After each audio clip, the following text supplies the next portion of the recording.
One of the things that makes family therapy different from other mental health professions and other psychotherapy is that we're interested in working with families in the contexts in which they find themselves. So most people seek mental health care with a 50-minute hour. They make an appointment, they go to therapy, whatever happens, happens, and they go home. But marriage and family therapists find themselves in the community, working with families as they encounter other challenges.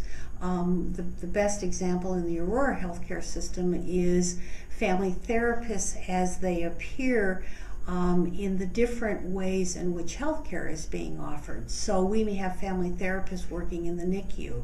We have family therapists who we're beginning a pilot project in cancer care where every newly diagnosed cancer patient would receive a family assessment. A family therapist, someone who's trained, would interview them and just look at their family structure, their family experience, and look for the vulnerabilities that might make it more difficult or even dangerous as they go through the stresses of cancer treatment.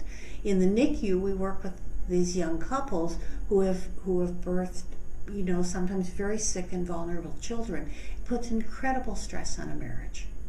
And we know that. And we know that the ultimate outcome is not a good one.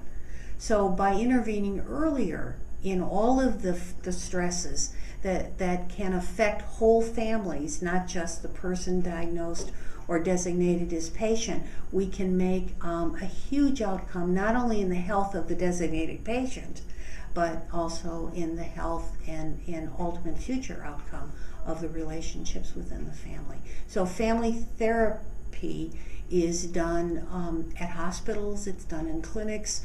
We're working more and more in the context of schools where we have children who are struggling, sometimes with their own mental health problems, but sometimes with their response, reaction, experience in stresses that are happening at home. And you need to engage the family in order to ultimately make those differences. And that is most respectfully done where families are going anyway, and doesn't necessarily involve a mental health diagnosis, but definitely involves a mental health intervention.